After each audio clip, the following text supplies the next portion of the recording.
그래서 그 부분하고, 그 다음에, 이게 재밌어. 어떤 부분이 있느냐면, 여러분도 아시겠지만, 백제 있잖아요. 백제가 예전에, 백제 부흥운동, 그거 우리가 다 배우잖아. 이게, 어떤, 국사의 한 부분으로. 백제 부흥운동 할 때, 거기 백강이죠. 백강전투라고 하잖아, 우리가. 그거 할 때 일본에서, 그때는 이제, 국호가 일본이 아니고, 이제, 뭐, 왜라고 했다 하는데, 지금의 일본 측에서 27,000명, 그 다음에 이제 군선이지, 군선을 3년 동안 준비를 해가지고, 400척이다는 뭐 얘기도, 1000척이다는 얘기도 있어. 근데 그 어떤 구분은 내가 아직 필요가 없으니까, 이제 수박 쪽에서, 이건 무예지. 그렇게 해가지고 백제 부흥 운동 할 때, 백강으로 갔잖아. 그러니까 일본척, 거기서 군사들 27,000명, 그 다음에, 함선, 최소 한 400척에서 1000척 가까이 3년에 걸쳐가지고 그거를 군사 훈련시키고 배를 건조해가지고 간 거요. 나당연합군하고 이제 일전을 한 거 아닙니까? 그거는 역사적인 사실이지. 근데, 이제 뭐 그 얘기까지 하면은 또 주장이 왔다 갔다 하는데, 일본의 일본 서기하고, 그 다음에, 왜냐하면, 지금 대한수박협회 공식 입장이 이 한반도 이 전통 수박이 일본 서모로 이렇게 전해졌다. 그게 공식 입장이고, 앞으로 계속 언론 보도를 통해서, 그렇게, 알려갈 생각입니다. 그게 또 이제 교육의 어떤 일환이기도 하니까. 자, 그런데, 일본에서 이제 실험측에서 대한실험협회에서 백제 때 일본에 가가지고 이제 상박하는 거 봤다, 같이 했다, 이걸 가지고 이 실험이 서모가 됐다, 이렇게 얘기를 하나 봐. 저번 영상에 찍었듯이. 그래, 일본 쪽에서는 그게 날조다 이거지. 왜? 자기들은 자기들 역사서인 일본 서기나 고사기에도 이거 관련한 기록이 있다 이거야. 좋다 이거야. 그러면, 조선 통신사 춤이 있기 때문에, 실정적인 게 있기 때문에, 그거는, 그쪽에서 하는 게 주장이 되는 거요. 근데, 거기까지 지금 얘기하지 말고, 서모가 있죠. 조선통신사 춤은, 그래, 조선통신사를 매개로 해서 전해진 건데, 시기도 이제 조선 중후기지. 근데, 서모가 언제 그러면은 이 한반도에서, 일본 측으로, 전해졌을까? 그 일본에서는 일본 서기 고사기 얘기하고 고대까지 잡고 있어. 그런데, 저는 개인적으로 이게 어떤 조선 통신사 관련해서 전해졌을 수도 있다. 그렇게 얘기를 해도 이게 한 400년, 500년 이렇게 돼. 기간이, 시기가, 그렇게, 이게 가깝지 않습니다. 자, 그리고, 일본 측에서도 아까 얘기했던 그런, 문헌적인 것 외에는 그렇게 어떤 유형적인 어떤 유물이나, 그 다음에 어떤 기록, 이런 게 부재해. 우리는, 그래도 내가 고구려 무용청 얘기하기 식상한데, 그래도 고분 벽화가 있고, 안악 사무분, 그지? 서모하고, 거의 같지. 그 다음에 고려사 조선왕조실록, 이게 계속해서 기록이 나오고, 구한말 일제강점기 때까지 이게 유습까지, 이게 기록이 돼 있잖아. 근데 일본 같은 경우에는 이게 중간에 그렇게 어떤 기록이 없는 것으로 내가 알거든? 그리고 기껏 해봐 에도시더라고. 그게 한 400년 정도 돼. 그래서 조선통신사를 매개로 해서 조선통신사 춤뿐만 아니고 이 상박이 전해졌을 수 있다. 이게 한 가지 가정입니다. 이건 단언할 수는 없는 것이고. 그런데 일본 쪽 주장대로 이렇게 그대로 잡는다 해도 그게 일본에서 자체적으로 이게 발생했다. 이거 인정하기 어려운 거예요. 왜냐하면은 백제하고의 관계를 봐야 된다 이거요. 그래서 아까 내가 저 백강전투 얘기한 거요. 백제하고 외하고는 이게 굉장히 어떤 긴밀한 관계가 있었다. 그거는 저 어떤 사실관계니까. 그런데 일본의 신찬성시록이라고 있어요. 뭐 아시는 분 알겠는데 이게 일본 저기 뭡니까? 헤이안 시대, 그러니까 한 800년 정도 됩니다. 800년경에 이게 나온, 근데, 거기, 그러니까 그 당시 이제 수도하고 인근, 막 이런 쪽으로 해서 우리가 뭐 김씨, 이씨, 박씨, 이러듯이, 그러니까, 시에 대해서 그 기록을 한 거예요. 정리를 한 거예요. 일본 측 그 당시, 그냥 800년경, 거기에 보면, 총 1200여 성씨가 확인이 되는데 그 중에서 지배계층 성씨에 백제계가 158개 성씨가 있다고 합니다. 그리고 고구려, 신라, 그 다음에 가야 쪽에서 이제 저 일본 측에서는 도련이라 하잖아. 그 성씨들도 적지 않게 확인이 되는데 백제계가 이게 월등히 많아. 이 지배계층에. 그러니까 한 800년경에 일본 저 외의 지배계층 중에 그거는 일본 측에서 기록을 한 거예요. 신찬성시록은 우리가 이렇게 기록한 게 아니요. 백제계통이다 해가지고 기록을 해놓은 게 있어.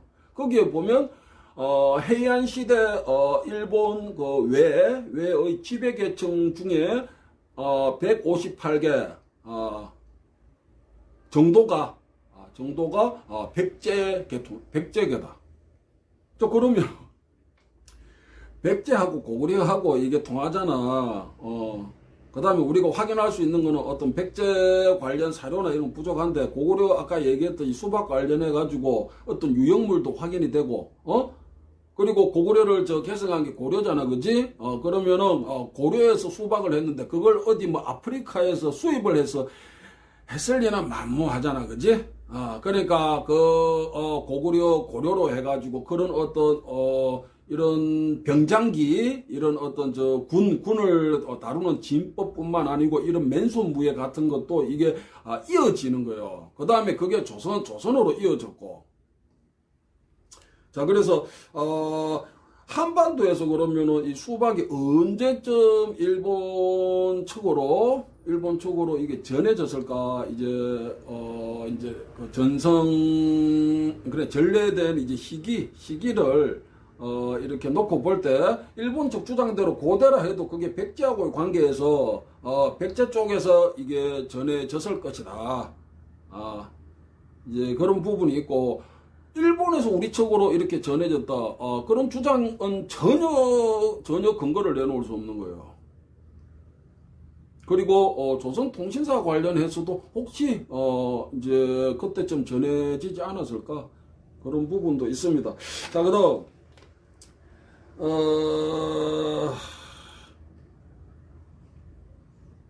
우리 같은 경우에 지금 방패군을 뽑을 때, 이게 이제 세 번째인데, 왜 수박으로 군사를 시치할 때 갑사하고 그 다음에 방패군을 뽑을 때 수박으로 했을까? 저 궁금하지 않습니까? 병종이 많아. 맡은 역할에 따라 가지고, 그죠? 근데 우선은 갑사는 좀 빼두고 얘기하면 길어지니까, 방패군을 뽑을 때 여러 병종 중에서 특히 방패군을 뽑을 때 수박으로 시치를 했다고, 뽑았다고. 왜 그랬을까?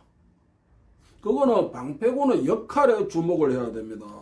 그래서 내가 가끔 얘기하지만 저 방패군은 진의 제일 앞에서가 방패를 들고 싸우던 병종이요. 그 병종이 어떤 역할을 했을까? 지금 경찰 특공대라니까. 경찰 특공대도 시위가에서 방패로 밀어붙이잖아. 이렇게 밀집 대응으로 해가지고 그 찐을 무너뜨리는 거요. 그러려면 기술적인 것보다는 지금 방패군을 뽑을 때 수박으로 뽑았다 이러니까 일본 무도 사고가 너무 이게 밖에 있는 사람들이 많다 보니까 어떤 기술적인 걸 생각하는데 그렇지 않았을 것이다. 왜? 예전에 군사들 뽑을 때는 이 살 있잖아. 무거운 거 드는 거요. 무거운 것을 들고 그 다음에 완전 무장해가지고 막 이런 거 갑옷 입고 막 검을 차고 이래가지고 몇백 보를 달렸다. 그러니까 근력 지구력을 시험하는 거예요. 그렇게 해서 군사를 뽑았습니다. 조선시대까지만 해도. 그래서 방패군을 뽑을 때 수박으로 뽑았다 하니까 지금처럼 무슨 무에타이 그런 식으로 했지 않느냐 이런 생각하는 건 넌센스예요. 방패군을 뽑을 때 그 병종의 역할이 뭐야? 찐의 제일 앞에서 서가지고 다른 역할도 있겠지만 밀어붙이는 거예요. 방패를 들고 그러려면은 체격이 우선은 커야 되고 완력이 세야 되겠지. 그치? 그 시험을 했을 것이다. 근데 단순하게 힘으로 이렇게 한 게 아니고, 그러니까 무거운 거 드는 것으로 뽑을 수도 있는데, 수박으로 뽑았다. 이러니까 기술적인 것은 지금 우리가 하는 이제 어떤 타격적인 거, 이거 사대기 치고 안면 치면은 상해가 생기니까 몸통 부위로 해서 지금과 크게 다르지 않았을 것 같아. 몸통 부위로 해서 치고 어깨 옆구리 치고 그 다음에 밀어붙이고 뻗치고 패대기 치고 그것밖에 더 나올 수가 없는 거예요. 그래서 방패군을 뽑을 때 수박으로 뽑았다. 그거는 그 병종의 역할에 주목을 하면 우리가 단언할 수는 없지만 아주 좀 이렇게 가깝게 접근할 수 있을 것이다. 그겁니다. 그래서 방패군이 수박의 힘쓰기, 그 다음에 지금도 일제강점기 때까지 했었는데 경상북도 군의군 박시싸움, 그것도 방패 역할이에요.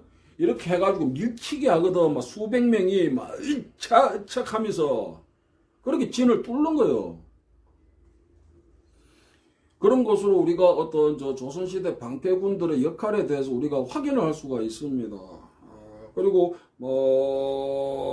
한 가지 이거 관련해 가지고 그러면은 왜 전통 수박이 이게 조선 초기에는 이게 법에 경제육전이 법전이잖아. 그게 이게 군사를 뽑는 이게 과목으로까지 들어갔는데 왜 이게 조선 전기 중기로 가면서 이게 중국 측에서 유입된 것으로 좀 이렇게 대체가 되느냐.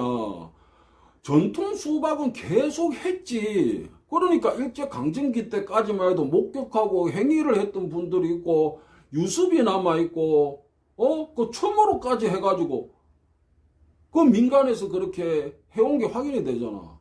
그런데 전통 수박보다 중국 측에서 들어온 기호신서의 어떤 권법 그게 대체된 부분이 있는데 그건 이제 제 생각은 조선에서 명을 4대 했거든. 첫째 그런 부분이 없지 않아 있을 것이고 두 번째는 어떤 체계적인 문제 같아요. 병사들을 일률적으로 훈련을 시켜야 되잖아. 훈련을 시켜야 되는데 기호신서에 있는 거는 명칭부터 딱 그리고 동작의 명칭 명칭부터 딱 정해가지고 정형화되어 있거든. 그죠? 정형화돼가지고 갑을이 2명이 또 이렇게 겨루게 또 이렇게 순서까지 짰다고. 그래서 군사훈련의 어떤 편의의 어떤 이유도 있었지 않았을까. 그래서 그 중국 측에서 들어온 그 이제 권법, 그 이제 중국 측이 이제 수박의 일종인데 그걸로 좀 대체했을 것 같아요. 우리 전통 수박을 하는 거는 배우기는 쉬워. 근데 잘하기가 어렵지. 잘하기는 어려운데 이거를 체계적으로 해가지고 군사 훈련을 하기에는 그 당시 그러니까 조선 중후기의 어떤 시각으로 이렇게 봤을 때는 그렇게 간단하지는 않았을 것 같아. 왜냐하면 수박이 힘쓰기가 내가 뭐 동작할 필요는 없고 뭐 기본적인 거 다 공개를 했으니까 수박의 어떤 힘쓰기 그 다음에 기술적으로 어떤 저 타격을 한다 그지? 타격하는 거 그게 그렇게 뭐 뭐 복잡하고 난이도가 높지는 않잖아 기술이 그런데 그런 부분 그 다음에 막 힘을 쓰고 막 밀치기 하고 이런 거를 그러니까 지금은 그러니까 저 군대에서 뭐 이렇게 이제 군대가 아니고 우리가 저 같은 경우는 뭐 그 고등학교나 이럴 때 저 다닐 때도 그 일본식 이런 저 뭐지 그걸 뭐라 했지 교련이라 하잖아. 그것처럼 어떤 제식 어떤 훈련을 하기에는 이게 맞지는 않는 부분이 있어. 이제 자율성이 있다 보니까. 그런데 실제로 이렇게 맞붙게 되면은 이게 더 자연스럽습니다. 이게 더 자연스럽고 힘을 쓰기에 더 이게 용이하고 그래요. 이 정형화된 것은 그 경우에 딱 맞지 않으면은 이게 호환이 잘 안 돼. 그래서 저 뭡니까 일본식 가라테도 그 까타를 하는데 그 까타의 어떤 의미라든지 그런 부분은 존중해야 되겠지. 그죠? 가치가 분명히 있습니다. 그런데 그것 그대로 어떤 격투적으로 넘어오지를 못하는데 호환이 안 되잖아. 그지? 그거는, 그 이제 지금 얘기했듯이 이런 전통 수박은, 힘을, 완력을 우선으로 하지만 이 기술 체계가, 이게 자연스러우니까. 그지? 연계되는 것도. 그런 부분에 있어서는 장점이 있었는데 그거를